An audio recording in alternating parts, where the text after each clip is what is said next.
Oh, I noticed you were already. It's my pleasure to introduce General Charles Wilhelm, who's the Commander-in-Chief of the Southern Command, now operating out of Miami. He came up today to brief Secretary Cohen and Deputy Secretary Hamre on our relief efforts in Central America, and I thought it would be a good idea for him to come by and talk to you and fill you in on where we stand. It's a pretty, it's a good and exciting story. Because there's a lot to talk about, he's only going to talk about the relief efforts and not talk about other issues in his AOR. There'll be ample time to deal with those at another date, but not today. General Wilhelm. Thank you.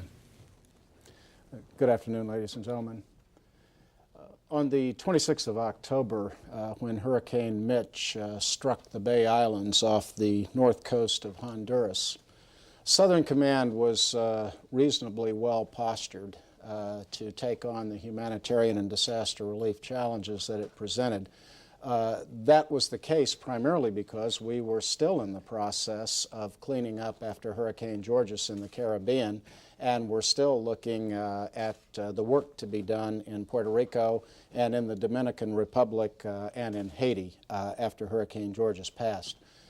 We tracked the progress of the storm closely. As I think you will all remember, it initially appeared as though Belize would be where it would strike landfall. Some precautionary measures were taken there.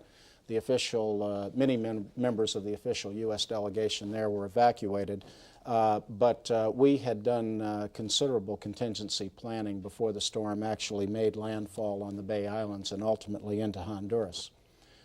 In talking to you today, I did bring along a few charts simply because I think, one, it gives you ready reference to some of the statistics that I'll be citing, and number two, I think it keeps us in the box geographically, and perhaps there are some things about the storm and what it's done in terms of the total land area in Central America that has been affected that perhaps haven't been too clear to you based on previous reports and coverage. Thank you, Ed.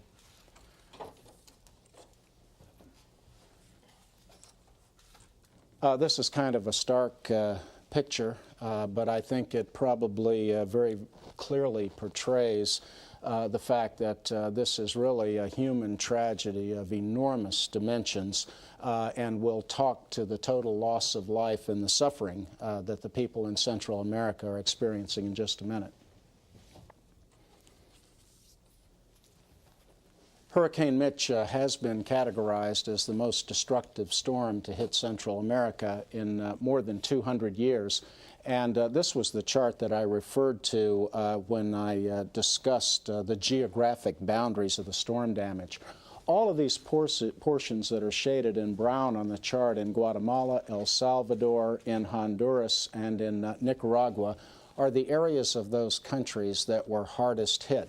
That is roughly 40% of the Central American landmass.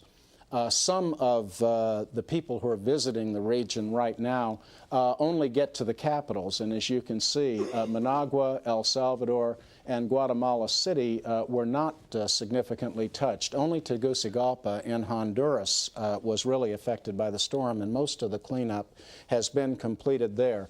But this is widespread damage. Now, this stands in marked contrast to another very significant natural disaster that this region experienced in the 1970s. You'll recall that in 72 and in 76, both Nicaragua and Guatemala experienced earthquakes which produced wholesale loss of life. In fact, the loss of life from those earthquakes was larger than that which will probably ultimately result from Mitch. However, the damage in the countries was confined to the area of the earthquake, nowhere near as widespread as this map would indicate.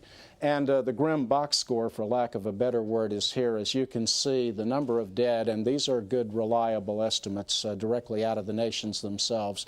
We're rapidly approaching 10,000. The hope for these more than 13,000 missing gets fainter and fainter with the passing of each day. The numbers of displaced and homeless, 3.2 million. And finally, just as an illustrative statistic on the damage to the infrastructure of Central America, 352 bridges either damaged or destroyed. And by my best tabulation, that's over 50% of the major bridges in the region. So I think that gives you some appreciation for the extent of the damage and the magnitude of the reconstruction task. I thought it might be helpful if I discussed with you briefly the three phases of the humanitarian assistance and disaster relief operations as we see them right now in United States Southern Command. Right now we're involved in phase one, which we just termed the emergency assistance phase, and as indicated there, this primarily involves life-saving missions and the emergency delivery of supplies and medical assistance that will be required to sustain the populations until we can at least apply some patches to the infrastructure and start the normal flow of these commodities. Our operations right now are being based out of Sotocano by an organization we call Joint Task Force Bravo. And I would mention at this point that we have had a continuous United States presence in Honduras since 1983. So our troops at the Sotocano Air Base rode out the storm with Honduras, and we actually commenced humanitarian assistance and disaster relief operations before the rain stopped. So it was an instant response with on-scene forces. At the onset of the storm, we had about 500 troops at the Sotocano Air Base and a mixture of helicopter assets which were immediately put to work. Sotocano is really our anchor point in Central America. It's the base for our operations now. That is our intermediate support base. Our forward operating bases are in Managua, in La Ceiba, in San Pedro Sula, in Honduras, and in Guatemala City in Guatemala. The tally on forces, and this is a very recent recapitulation, the better part of 1,400 troops on the ground right now, 39 helicopters and 6 fixed-wing aircraft, C-130s and C-27s, aircraft that can use the short runways and the unimproved runways in the region. I would tell you that I think a great deal has been accomplished to date.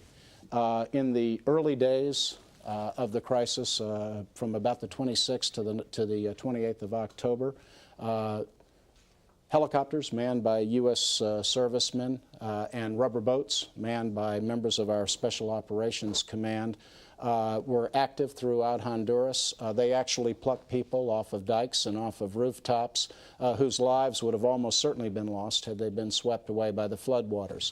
The number 700, quite frankly, may be a conservative number for lives that were saved during this initial, very critical phase of the operations when really the government of Honduras and its forces were essentially paralyzed. As indicated here, food distributed to date over 2.5 million pounds. Almost 1,000 pounds of urgently needed medical supplies have been distributed. I indicated the amount of clean, fresh bottled water that's been distributed to the population, about 70,000 gallons, probably baits a question. Doesn't seem like very much for the population of an entire region. Shortly after the crisis, we assembled and shipped to Central America 70% of our national inventory of iodine tablets. Somewhat of an archaic way of purifying water. It's what we used when I was a young lieutenant in the Marine Corps, and it works. On the heels of that, our troops put in 2 all-nighters packaging powdered bleach, hypochlorite, to send to Central America, and ultimately we sent enough down to purify adequate water for 2 million people for 1 week. It's the little things that bog you down in these kinds of operations. Powdered bleach is a corrosive. You can't put it on an aircraft until you break it down into 1-point packages, so that's just sort of illustrative of the kinds of issues and problems that you work your way through when you're trying to respond to these kinds of emergencies. As indicated here, This is a projection out until the 26th of November, which I believe is the day before Thanksgiving. This first phase of the operations, we estimate, will cost the United States about $35 million. Now, those are Department of Defense expenditures and OFTA expenditures for the relief effort for just phase one. The next phase of the operation we refer to as a rehabilitation phase, and as indicated on the chart, the print's a little bit small. This phase will consist of repairs to the infrastructure that are required to reestablish the capabilities of the nations themselves to provide essential support and health services to their population, patches to the infrastructure, if you will. During the second phase, we will activate and are in the process of activating at this moment a second task force. That second task force will be at the Comalapa Air Base, which is near the capital, El Salvador. The division of labor is fairly simple. The second task force will take care of the requirements of Guatemala and Nicaragua, leaving the existing task force to focus exclusively on Honduras, which was hardest hit by this disaster. We've had terrific support from the government of El Salvador. We've really been given totally unfettered and unconstrained access to the airbase, a tremendous help for us because the central location between the two most heavily affected countries is ideal. As the second task force stands up, they will then open forward operating bases throughout the region, and this will probably expand over the number that you see on the map right now as we identify those specific pieces of the infrastructure that Department of Defense forces will be assisting in restoring. We will see a significant increase in the number of forces, and I believe that the First Lady announced this during her visit, and I think it's been commented on since. The total number of forces will be in the neighborhood of about 5,700. It will take about 80 C-141 equivalent airlift to get troops and designated equipment into the region. Really, most of the assets, particularly the engineer equipment required to effect the repairs to the infrastructure, will go by sea. We have 4 military sea lift missions planned to get the engineers and their equipment to Central America. The size of our aviation component will grow from 39 to 59 with additional aircraft coming from the United States, and we will add another 4 intra-theater aircraft to the inventory on the ground in Central America, more C-130s and perhaps some more C-27s.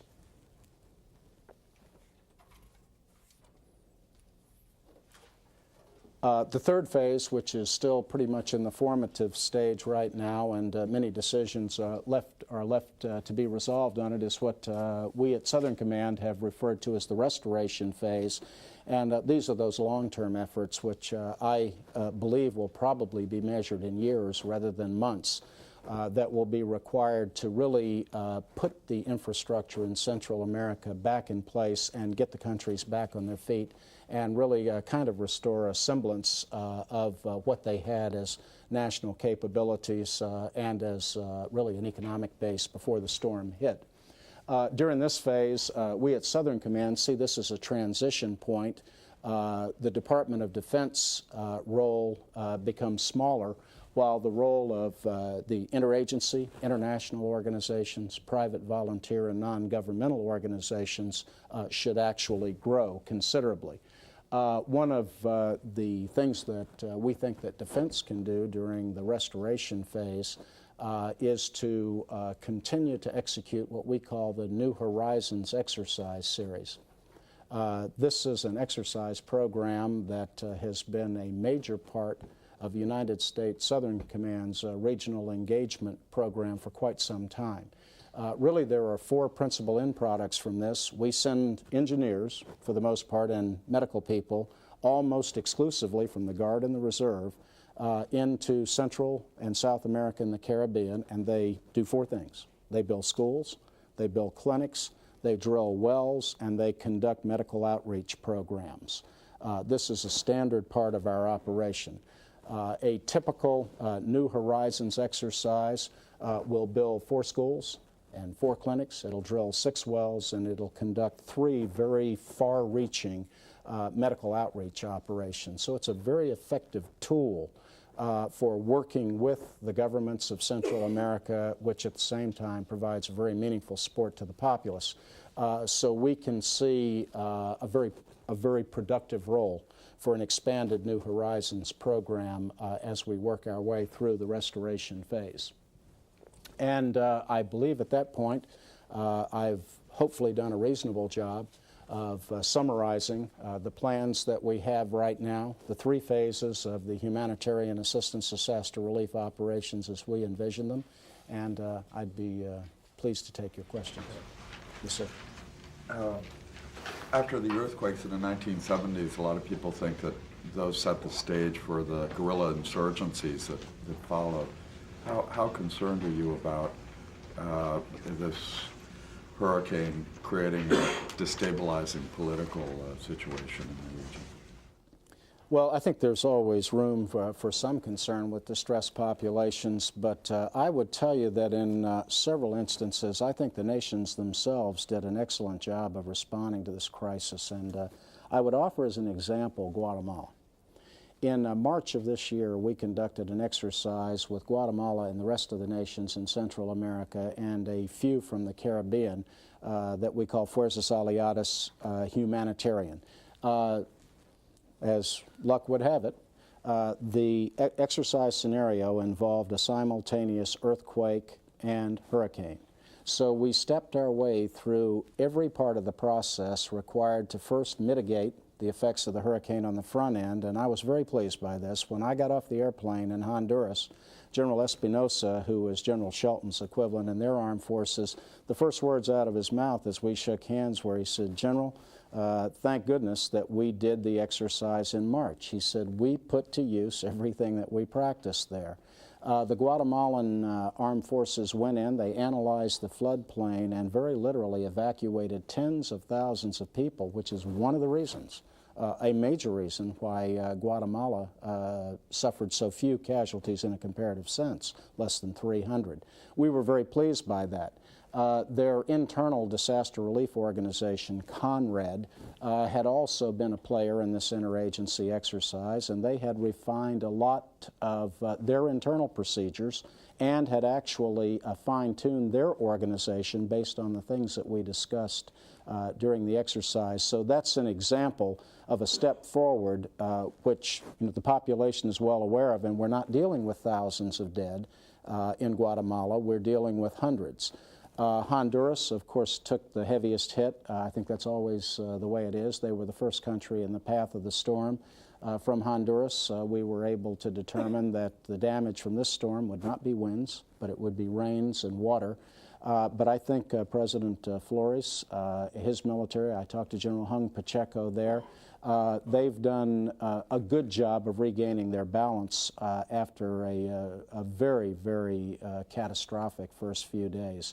There was some looting, there was some lawlessness, but the president moved decisively. He established a curfew, suspended certain constitutional liberties, but from what I saw on my last trip through the region, which was last weekend, things appear to be on an even keel. So I think in terms of stability, we may have weathered that storm. But you point out there are 3.2 million people who are displaced. Apparently crops have been destroyed. Presumably unemployment is going to rocket after this. I mean, what does that do for the general security outlook for Central America? Well, I think it really underscores the need for a far-ranging program to assist the nations with their recovery. Your point about the damage that it's done to essentially agrarian societies is right on the money. The banana crops have been destroyed, bean crops have been destroyed, and these are the staples. The people do indeed need a fresh form of employment. The countries are, with international aid, forging plans to provide for the resettlement of some of their people and for the rebuilding of some of the homes that were damaged instead of destroyed during the floods. But it will take a large effort over time involving the international community to solve those problems. Can you talk a little bit about conditions the soldiers have to be wary of? Of course, disease is a threat. We've also heard a little bit about possibly mines or other things moved around by the water. Have you run into much of that? Yes, those are good points. Of course, what we try to do is solve the problem on the front end before it becomes a problem, so we're very cautious of the threat of hepatitis. We're watching closely vector-borne diseases. We make sure that all of our people start malaria prophylaxis early. We take all the prudent steps to make sure that they're properly cared for. Your point about the mines is a very valid one. A number of mines, of course, have been displaced by the floodwaters, and some of the mines were around bridges. Probably Nicaragua has been more heavily affected than any other country. That will obviously be an important factor in our force protection calculation. We will have to make sure that those areas are cleared of mines before we start reconstruction efforts. And Nicaragua has, in fact, reconstituted much of the humanitarian demining force that we had trained, and they're already back at work in these regions. Yes, ma'am. Where will the 5,700 come from, and how long will it take them to get there? Which services? Okay, the 5,700 troops will come from all of the armed forces, all four branches of the armed forces.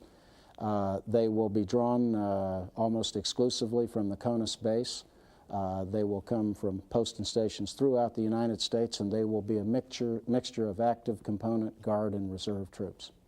And when will they be there? The actual commencement of the deployment, as I look at Phase 2, we treat that as 26 November. That's the end of Phase 1 and the beginning of Phase 2, the additional troops. Will start moving in then? Some are moving now. We have two bridge companies, one bridge company from Camp Lejeune, North Carolina, that is en route to Honduras now and will arrive in Honduras on Monday. So some of the forces are already flowing. And what will they be doing? What will their, are they medical assistants, engineers? What? All of the above. As was indicated on the one chart with the clouds on it, most of the predominant units are engineering and medical. We have units, bridging units. We have vertical construction units. Naval Mobile Construction Battalion 7 is already on the ground with the majority of its advanced element. We will have people with earth-moving capabilities where bridges are not required. We'll do fords and bypasses.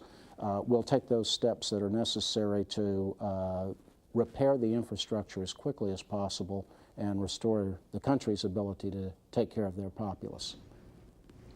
Can you give us a historical perspective on how this compares to any other humanitarian effort in Latin America by the United States in the last decade, 2 decades, 3 decades, or do you have any feel for that? I would say that it's the biggest task undertaken in the context of humanitarian assistance and disaster relief operations by Southern Command in recent history.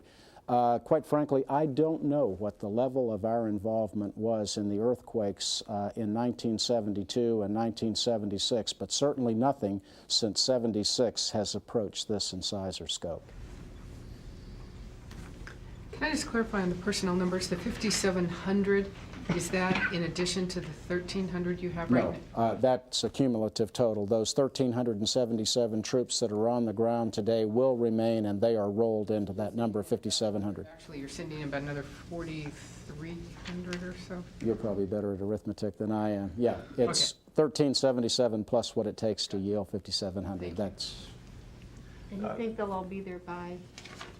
26 November. No, that's, we're actually starting the flow.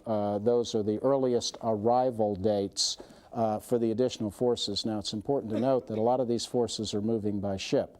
So you have to factor in about 7 to 8 days for movement, but of course, as is readily apparent, engineer units with earth-moving equipment with lots of outsize and overweight cargo move more efficiently and more effectively by ship than by air. By early And they December? will close, the majority of forces will close by the end of the first week of December. And they'll stay how long, do you think? That remains to be determined. The assessment process of the damages that have been done within the countries are ongoing. After we identify the total number of gaps that have to be bridged, then we have to sit down with the countries themselves. They determine the relative priorities, and we have 26 countries involved in the relief effort. So then there's an international division of labor that we have to consider as well. The precise requirements will emerge over time as the assessments are completed. But wouldn't they almost certainly be there through Christmas? That's dependent on a variety of factors. I couldn't tell you at this point how long they'll be there. It'd probably be a disservice to guess. But even, I mean, weeks or months? I would say probably we can measure it in months. A month or more. A month or more. The cost of phase one, you estimated at $35 million. Is there an estimate for the later phases? I'll tell you, anything, quite frankly, at Southern Command, we don't do the money side of it. I would really refer your questions on the financial side to Mr. Bacon, to OSD, or perhaps to State Department or OMB.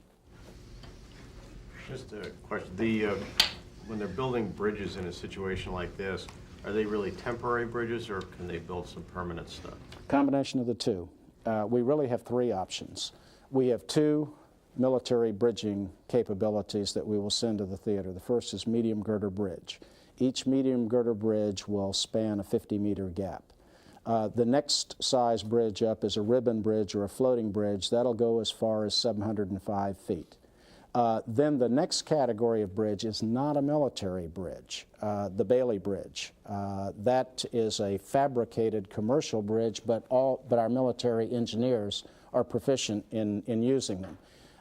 The difference is that the medium girder bridge and the ribbon bridge are table of organization equipment. We put them in and we have to take them out and return to the United States with them because that's part of our warfighting stocks. The Bailey Bridge, on the other hand, once it's put in, can stay. That would quite obviously be a powerful factor in some of the decision-making processes on which bridging we use. But those are our three options. Can you discuss... Yes, sir. I'm sorry, I didn't mean to ignore the right rear side of the room. That's right. Can you discuss, with all the problems they're going to have in the next few months with disease, what specifically the medical teams are going to go out there and address the diseases? What we're doing right now is simply this. I have put first emphasis on getting preventive medicine technicians in rather than treatment people on the front end. The logic is that if we can stop epidemic level disease in the countries, we'll be far ahead in the long run. Now, we do have treatment specialists on the front end as well, but our emphasis is on preventive medicine. We're already involved in vector control, in spraying operations, trying to essentially solve the problem before it emerges. That's part of the attention to the water supply. Much of it has been contaminated, and as we all know, where there's contaminated water, typhus and cholera and other problems are right on its heels. So we're trying to address that as well. So it's a preventive medical approach, but with treatment capabilities as well on the front end. What are the respiratory problems they're having? I was just reading out this, in all the countries they're having hundreds and sometimes thousands of respiratory illnesses. Yes. I mean, was there going to be like epidemiologists coming out? Do you have any that will? Yes, all of those specialties are included in the medical units, some of which are deployed there now, more of which will be following in the second tranche of forces that's going in. But yes, we'll be prepared to look at all of that. What's the longer-term solution on water? If you sent the iodine and that was enough for a week, I think you said? No, that was the hypochlorite, the powdered bleach. That was enough for 2 million people for a week. Okay, are we still in that 1 week period right now? And what do you do next? No, the countries are doing a pretty good job now of identifying alternative pure water sources for their people, but we needed to buy them a little time, a couple of weeks. Yes, and some of the wells are starting to clear now as the water tables drop. Do you think you're past the risk point of epidemic yet? Or are you past that danger point? Probably a doctor ought to answer that, but you know, I'll take a stab at it because I've been there. No, I don't think we're out of the woods. We have to worry about mosquitoes that are, of course, hatching in the stagnant water that's left behind from the floods. Quite frankly, things like animal carcasses are a problem because they also produce vectors. So no, I don't think we're out of the woods. Secretary Caldera was here reporting on his initial visit and saying that they would probably be using a lot of garden reserve in the future. Yes. Is he coordinating with you, or how is his role as the designee from the Secretary, I think, in terms of military aid down there? How's he connecting with you? Our coordination with Secretary Caldera is close and continuous. We talk on the phone probably on an average of about 2 out of every 3 days. I touch base with him before I go into the region, and after I come back, he does the same with me.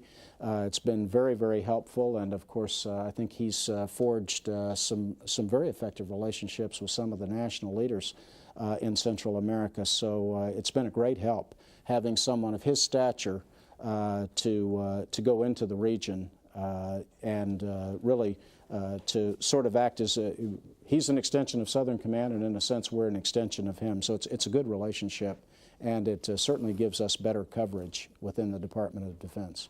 Been a tremendous help. Have you had any trouble getting reservists or anything like that? There was some hint that the situation with Iraq was interfering with flights down there or just scheduling. Has that eased, or what's that done? Well, really, there are 2 questions there. First, we haven't yet really made our widest use of the Guard and the Reserve. That's yet to come. It takes a little bit longer to mobilize them for all the obvious reasons. So up until now, the preponderance of the forces that have gone into the region have been active component. But now we're identifying tasks for the Guard and Reserve, and some of the units that'll be going down in the second tranche of forces will certainly be Guard and Reserve. As far as the effect of Iraq on the operations in Central America, it wasn't as severe as you might think. We had initially planned to use wide-body aircraft for the deployment of some of our forces. When those aircraft became no longer available because they were committed to the Gulf, we did put in a couple of all-night sessions converting our deployment planning to sea lift, but did that rather quickly. I would say the Transportation Command, the United States Transportation Command, did a terrific job. They turned all of this around, got the sea lift contracts out as the airlift fell out, and I'll tell you, I'll be very honest with you, we didn't lose very much, except sleep. So they're giving you the aircraft back, or they told you? Right now, we're using primarily C-141s, and we're using C-130s and our own organic C-27s, and quite frankly, for the units that we're deploying, that's just about what we need. The job's getting done on schedule, so I have really no complaints at all about the transportation support. It's gone remarkably smoothly considering the disturbances caused by other situations that arose around the world. Yes, sir. So Secretary Caldera said that the airports were pretty well packed with aircraft. Has that eased up any, and is that looking better, or more open? And is the food moving around better? Well, first, I think we probably need to make the point that airports, as we refer to them, are kind of few and far between in Central America. If we're thinking in terms of an international airport, which you and I most commonly think about with hangars, parallel taxiways, parking space on the ramps, then there are a great number of unimproved dirt strips and asphalt strips around the country, which of course won't handle large airplanes. Yes, there was considerable congestion in the airport at Tegucigalpa in Honduras. Mexico committed a large contingent of its military with both fixed and rotary wing aircraft. The parking ramps got pretty crowded in Guatemala City as well. But most of that, I think, has been pretty well managed now. And I don't think that we really lost the effectiveness of any operations because of airport crowding, but it was a challenge for a while. As an example, I might point out one of the most capable runways in the region is at the air base at Sotocano. And our people there had the material handling equipment, and they were actually offloading virtually every aircraft, irrespective of its nation of origin, as the relief supplies began to flow through. We did that primarily because it was a good thing to do, but secondarily, the quicker we got the airplanes off the ramps and off the taxiways and back into the air, the quicker we could free the runways and ramps up for the other aircraft that were waiting to come in. So it was hectic, but the job got done. Thank you, Jim. Thank you, sir. Thank you There's very a much. blue topper for the second phase of Hurricane Mitch relief support over here.